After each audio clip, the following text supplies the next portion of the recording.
Alright, we open up the Tecmo Super Bowl 2021 season with the defending Super Bowl champs, the Kansas City Chiefs, facing off against the Houston Texans. The Texans win the toss and elect to receive, which turns out to be a mistake as Randall Cobb fumbles the opening kickoff. Then on the first play from scrimmage, Patrick Mahomes drops back and finds Travis Kelce in the corner of the end zone for an 18-yard touchdown. And just like that, the Chiefs are up 7-0. Cobb returns the following kickoff to the Chiefs' 25, setting up a field goal for the Texans. Later in the quarter, Mahomes hooks up with Tyreek Hill for a 63-yard gain, but the Texans' D holds Mahomes and company to a field goal. Then early in the second quarter, Deshaun Watson hits Brandon Cook on a go route, smoking the Chiefs' defense for a 54-yard touchdown, tying the game up at 10 apiece. The Chiefs had a touchdown later in the second on a short Darrell Williams touchdown run, sending them into the half with a 7-point lead. On the opening drive of the second half, Mahomes connects with Kelce once again for a long gain, but he is dragged down from behind and injured, missing the rest of the game. Mahomes does hit Hill a few plays later to extend the Chiefs' lead to 24-10. The Texans attempt at a comeback fails with two third-quarter fumble losses and another touchdown pass to Tyreek Hill in the fourth, making this game an opening night blowout with a 38-10 final. Too many turnovers for the Texans and too much Tyreek Hill for the Chiefs is the difference here as the Chiefs move to 1-0 on the season. Next up in the battle of the Predatorial Birds, the Falcons face off against the Seattle Seahawks. Todd Gurley was running wild early and often as he puts the Falcons up to a 7-0 lead. Unfortunate for the Falcons, Russell Wilson plays for their team, and he fires back, putting one up high for DK Metcalf, tying the game up. Matt Ryan then rolls right and hits Julio Jones for a 73-yard pickup, and Todd Gurley finishes off the drive, punching it in to put the Falcons back on top 14-10. Russell Wilson ends the half with a 53-yard hookup with Tyler Lockett as the Hawks take the lead into the half. Then later in the third, the Falcons try blitzing Wilson and find out why that's a bad idea as he connects with Greg Olsen, extending the lead to 10. The Falcons almost turned the game around with the Wilson interception, but Gurley made his one mistake in an otherwise fantastic performance, coughing up the ball. The Falcons had one last chance late in the fourth, but Matt Ryan overshoots Calvin Ridley in the back of the end zone on the fourth down. Gurley got no help in this one from Matt Ryan as the Falcons fall to the Seattle Seahawks 27-14. Moving now to the AFC North and a matchup between the Cleveland Browns and the team formerly known as the Cleveland Browns, the Baltimore Ravens. Opening drive and Baker Bake Me a Cake Mayfield rolls right and puts one up high down the right sideline for Jarvis Landry, completing the 45-yard touchdown pass, putting the Browns up 7-0. The following drive, the reigning MVP, Lamar Jackson, coughs it up, and Sheldon Richardson returns it all the way back to the Ravens' 9-yard line, setting up a Nick Chubb touchdown run. After another Ravens fumble and another Nick Chubb touchdown run, the Ravens found themselves in the 21-0 hole, but the Ravens battled back with a 29 and then 43-yard runs by the former Heisman Trophy winner Mark Ingram. Then in the second half, Lamar Jackson hits Mark Andrews off of a play action for a 37-yard touchdown strike, tying the game up at 21. Later in the third, Nick Chubb punches in his third touchdown of the day from 20 yards out, putting the Browns back up by 7. Then in the fourth quarter, the Browns tried to put the game away, but Nick Chubb fights for extra yards and puts the pigskin on the ground, setting up Mark Ingram's third touchdown of the game, thus tying the game again, this time at 28. But with only seconds remaining on the clock, Mayfield rolls left off a play action and puts one on a rope to hit a wide open Odell Beckham for a 60-yard touchdown, giving the Browns the go-ahead touchdown and the opening week win against their rivals, the Ravens. This game would have made Woody Hayes drool as both teams stacked up the rushing yards and the Ravens' comeback falls short. Moving on to the Jaguars and the Colts. Phillip Rivers makes his first start not wearing a Chargers uniform, and he looks good early, hitting T.Y. Hilton for a 30-yard touchdown pass in the first quarter. Gardner Minshew says, "I can do better than that," as he rolls left on a play action and fires a strike to DJ Chark for a 39-yard touchdown, tying the game up at 7 apiece. Then in the second quarter, same play, same result, this time for 74 yards from Minshew to Clark, followed up by a dump off to James Robinson to put the Jags up on top. Then a Phillip Rivers sack and fumble leads to another Robinson touchdown to extend the lead to 21-7 before the half. Then on the opening drive of the second half, we have what may be the play of the game, as Minshew rolls right off a play action and hits D.D. Westbrook, Westbrook gained 78 yards. Unfortunately, he needed to gain 81 and fumbled on the Colts' 3-yard line. The Colts recovered and followed it up with a Michael Pittman touchdown reception, and then another to T.Y. Hilton touchdown reception to tie the game up at 21. The Colts and Jags traded touchdowns again in the fourth, sending the game into overtime. The Colts win the toss, and in a Tecmo shootout, that doesn't bode well for the Jags. Philip Rivers ends up hitting a wide-open 47-yard strike to T.Y. Hilton for Hilton's fourth touchdown of the day and Rivers' fifth. So DJ Chark's 225-yard day isn't enough as the Jags fall to the Colts 34-28. On to the NFC North matchup between the Vikings and the Packers. Mr. .00001 himself, Kirk Cousins, rolls right late in the first quarter to hit Adam Thielen for a 20-yard touchdown pass, giving the Vikings a 7-0 lead.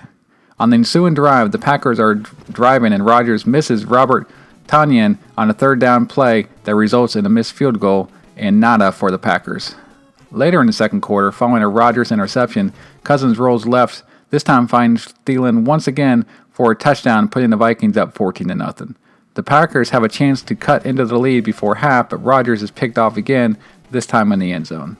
The Vikings added a pair of Dalvin Cook touchdowns in the second half to capitalize on an extremely poor performance by Aaron Rodgers as the Vikings get the win 28-7.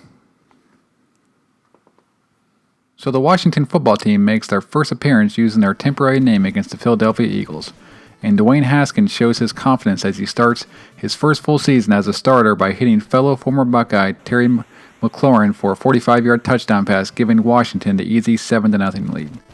Then in the second quarter, he rolls right to find Dontrell Inman for 30 yards out to extend the lead to 14. Corey Clement then puts the Eagles on the board, hitting from 10 yards out on a draw play. Midway through the third quarter, Haskins overshoots a wide-open Terry McLaurin on a third down, forcing a punt.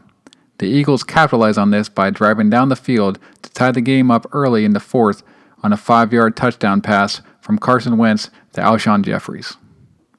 On the following drive, Haskins is picked off by Robbie Coleman, which sets up a Carson Wentz scramble that ends in 6 points, giving the Eagles their first lead of the game.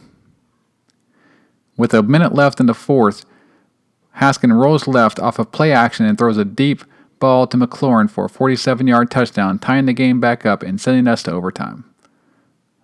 The Washington football team wins the toss, and on the first possession of OT, Haskins throws a dart to a diving McLaurin, setting up a game-winning field goal by Dustin Hopkins. So Washington wins its first game of the season, upsetting the Eagles 24-21. 3 big plays by Terry McLaurin bail out Haskins and his 2 interceptions. So no Brady in New England, but we have a Cam Newton. So how will the Patriots fare against the Miami Dolphins? Well, Ryan Fitzpatrick starts it off with a 20-yard screen pass to ex-49er Matt Breida. Then Sony Michel takes off tackle right for a 21-yard touchdown, tying the game up at 7 apiece. In the third quarter, Michel strikes once again, this time from 5 yards out, giving the Patriots a 14-7 lead. The Dolphins have an opportunity late in the fourth, but Fitzpatrick overshoots a wide-open Jakeem Grant to seal the win for the Patriots, putting Bill Belichick at 1-0 in life after Tom Brady. On to another NFC North matchup between the Lions and Bears. Oh my. Mitch Trubisky starts off the scoring rolling right off of play action to find Allen Robinson for a 37-yard score to put the Bears up 7-0. After a pair of Lions field goals, Trubisky rolls right again, finding Robinson, this time for a 51-yard score, putting the Bears up 14-6 going into the half. Then on an opening drive of the second half, Matthew Stafford throws a 72-yard bomb connecting with Marvin Jones for a touchdown, pulling the Lions to within 1. Ted Ginn returns the following kickoff back to the Lions' 15-yard line, setting up an 8-yard touchdown pass from Trubisky to Jimmy Graham, putting the Bears back up by 8. Matthew Stafford isn't finished yet as he leads the Lions to another touchdown, finding Jones once again down the right sideline for 20 yards out. After a missed field goal by the Bears in the fourth quarter, Stafford and the Lions have one last chance, trailing by only 1. But 3 consecutive sacks by the Bears' D sets up a 4th and 30 that the Lions are unable to convert, locking up the win for the Bears and putting them to 1-0 on the season. Now to the AFC East, where the Buffalo Bills tried to improve upon a wildcard berth a year ago, face off against the New York Jets. Opening drive, and Le'Veon Bell puts in work as he powers the Jets to a 7-0 lead. Then, in the second quarter, the Bills' drive is cut short by a Josh Allen interception to safety Marcus Maye. Sam Darnold then hooks up with Jamison Crowder for a 67-yard pickup, but on the very next play, he bootlegs left and makes the cardinal sin of throwing across the field to the right corner of the end zone, only to be picked off by the Bills' Tre'Davious White. After the touchback, Josh Allen fakes the handoff and then runs left for 36 yards, which then sets up a 50-yard Stephon Diggs touchdown pass to tie the game at 7 going into the half. Midway through the third quarter, Darnold makes the bonehead play of the game as he rolls left off of play action, and then could easily have walked in for 6, yet he throws into coverage, resulting in a second red zone interception of the day for Darnold. On the ensuing drive, Josh Allen drops it off to Zach Moss for a 27-yard pitch and catch to put the Bills up by 7, and they never look back in this game. The Bills go on to win 21-10 in a game that Sam Darnold wishes he could forget. In an AFC vs. NFC matchup between the Carolina Panthers and the Las Vegas Raiders, Teddy Bridgewater rolls left off of play action and throws a can of corn up for DJ Moore.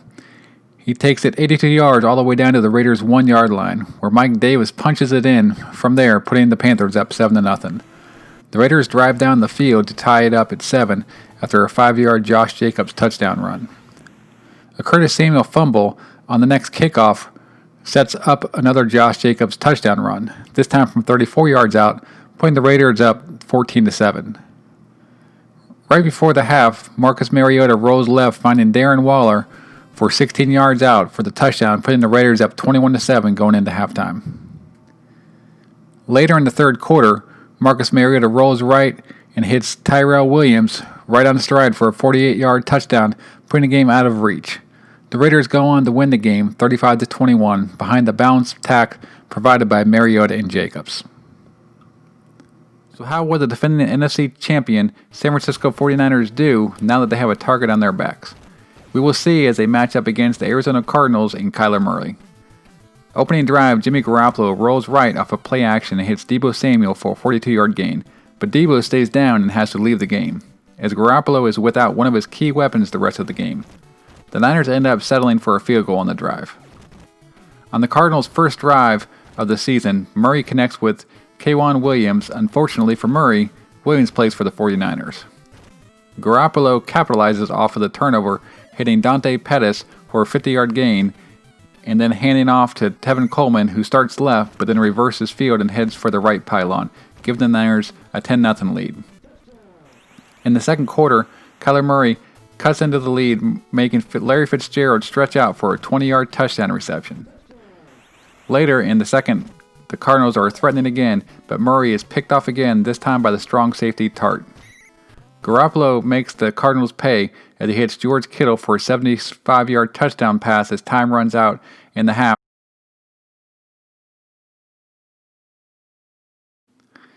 In the second half, Murray connects with DeAndre Hopkins twice for 15 yards and 33 yards to put the Cardinals on top 21-7. Moving on to the fourth quarter, and Jimmy G drops one off to George Kittle, and as he's dragged down from behind, he too is injured and taken off the field, removing the 49ers' two biggest aerial options. On the very next play, however, Garoppolo overthrows Dante Pettis, but he makes a spectacular catch, then dodges two Cardinal defenders as he puts the Niners back on top 24-21. Unfortunate for the 49ers, there was plenty of time left on the clock as Kyler Murray rolls left and throws a deep to a diving Larry Fitzgerald for the play of the game. Fitzgerald is then able to gather himself and complete the 34-yard touchdown, giving the Cardinals the lead for good. Garoppolo had one last chance as time expired, but overshot Kendrick Bourne for what could have been the game-winning touchdown. Garoppolo's inefficiency cost the Niners in this one, as he was only able to complete 46% of his passes in a divisional loss to the Cardinals. Now to the NFC South, and probably the most anticipated matchup of Week 1 between the two Hall of Famers and Tom Brady of the Tampa Bay Buccaneers and Drew Brees of the New Orleans Saints. Brady makes his debut in his first game away from Bill Belichick, but the play of the day came on an opening drive as Alvin Kamara, fresh off the new contract extension, is hurt after his 22-yard run and he is unable to return. On to the second quarter, where the Bucs find themselves trailing after a pair of Saints field goals. Brady lays one out for Marcus Godwin, setting up a Leonard Fournette touchdown run, putting the Bucs up 7-6. Then later in the second, Brady hooks up once again with Godwin, this time for a 33-yard touchdown, helping the Bucs to extend the lead before halftime. But in the third quarter, Latavius Murray steps up big after subbing in for the injured Kamara and busts out a 48-yard touchdown run, closing the gap. Brady comes right back, trying to hit Gronkowski in the back of the end zone, but is picked off by the Saints' Marcus Williams. On the ensuing drive, Breeze hits his new weapon Emmanuel Sanders for a 37-yard gain, but on the very next play, and the very first play of the fourth quarter, Jared Cook turns what was almost a go-ahead touchdown into a disastrous mistake and a fumble on the Buccaneers' 4-yard line. Later in the fourth, Brady has his second touchdown of the day, hooking up with Mike Evans this time, putting the game out of reach and giving Brady his first win in a Buccaneers uniform. Brady wasn't perfect, but he didn't have to be, as he got a lot of help from Leonard Fournette and his defense in this. How would the number one pick in the NFL draft, Joe Burrow, perform in his first professional performance with the Cincinnati Bengals, facing off against the Los Angeles Chargers? Well, his first drive ends with him throwing an interception to Desmond King of the Chargers, which leads to a Tyrod Taylor scramble and throw to a wide-open Hunter Henry, putting the Chargers up 10-0. Following a fumbled punt by the Chargers, the Bengals get on the board behind a 7-yard Joe Mixon touchdown run. Coming out of the break, trailing 17-7, Joe Burrow takes the Bengals down the field and finds A.J. Green for his first NFL touchdown, closing the gap at 17-14. Then later in the third quarter, two long runs by Joe Mixon puts the Bengals on top for the first time in the game at 21-17. Move on to the fourth quarter, and Tyrod finds Henry for a 45-yard gain, setting him a 6-yard touchdown pass from Tyrod Taylor to Mike Williams as the Chargers take the lead back. A field goal by the Bengals sends the game into overtime, where the Chargers win the toss, and one more long pass from Taylor to Henry sets up a game-winning field goal for the Chargers, handing Joe Burrow a loss in his first career start as he is severely played by Tyrod Taylor.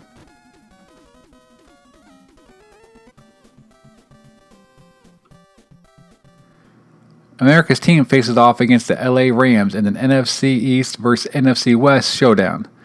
Dak Prescott and the Cowboys strike early on an 81-yard pass play to Michael Gallup, putting the Cowboys up 7-0. Early in the second quarter, Prescott rolls left again, finding Gallup for the second score, this time from 17 yards out, putting the Cowboys up by 14. Then a Jared Goff interception sets up an Ezekiel Elliott touchdown run, extending the lead to 21 before the half. The Rams were never really able to make a game out of this, as they fall to the Cowboys 35-14 in the opener. The front end of the Monday Night Football doubleheader faced off the New York Football Giants versus the Pittsburgh Steelers. James Conner hits a home run around left tackle with a 56-yard touchdown run in the first quarter to give the Steelers a 7-0 lead. First play of the second quarter, and Conner goes left again, this time for 35 yards, but gets injured on the play and wasn't able to return, which was a big loss for the Steelers.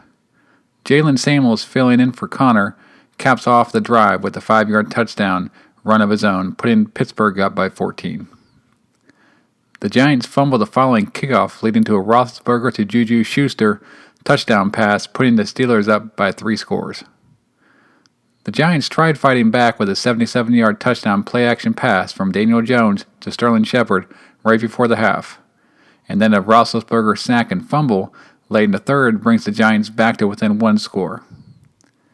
Big Ben puts an end to the comeback as he rolls left on a play-action pass in the fourth quarter to hit James Washington for a 61-yard touchdown pass, giving the Steelers a 28-21 win over the Giants. In the final game of Week 1, the Denver Broncos match up against the Tennessee Titans. Melvin Gordon puts his new team up on a sweep right from 7 yards out, making it 7-3 Broncos. After a Tennessee fumble, Gordon scores on an almost identical play, this time from only 4 yards out, extending the Broncos' lead to 14-3. Ryan Tannehill finally decides to show up as he rolls right off of play action and finds A.J. Brown for a 39-yard score, bringing the Titans to within 4 before the half. In the third quarter, Gordon scores his third touchdown of the day on a 16-yard pitch right, putting the Broncos up 21-10. The Titans were threatening late in the third quarter, but a long defensive touchdown return by Von Miller puts the game out of reach as the Broncos go on to win the game 28-17, putting an end to the first week of play in the NFL. Let's take a look at the NFL standings after Week 1. First to the AFC in the East, the Bills and the Patriots stand atop at 1-0. The Browns and Steelers lead the North at 1-0. The Colts were the only team to come out of the South victorious, while the West was undefeated. On to the NFC, where in the East, the Cowboys and Washington football team led the way. Then in the North, the Vikings and Bears are both 1-0. In the South, Tom Brady and the Buccaneers stand alone in first place.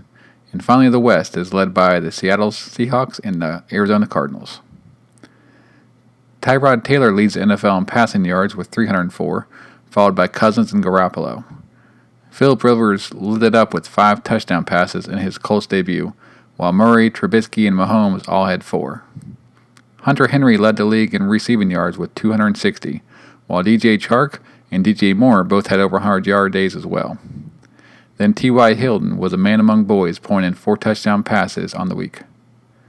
Nick Chubb leads the league in rushing yards with 168, as Leonard Fournette and Todd Gurley are not far behind.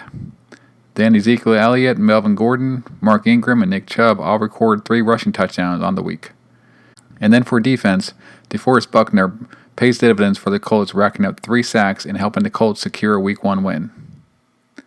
On to team stats, where the Seahawks led the way in total offense.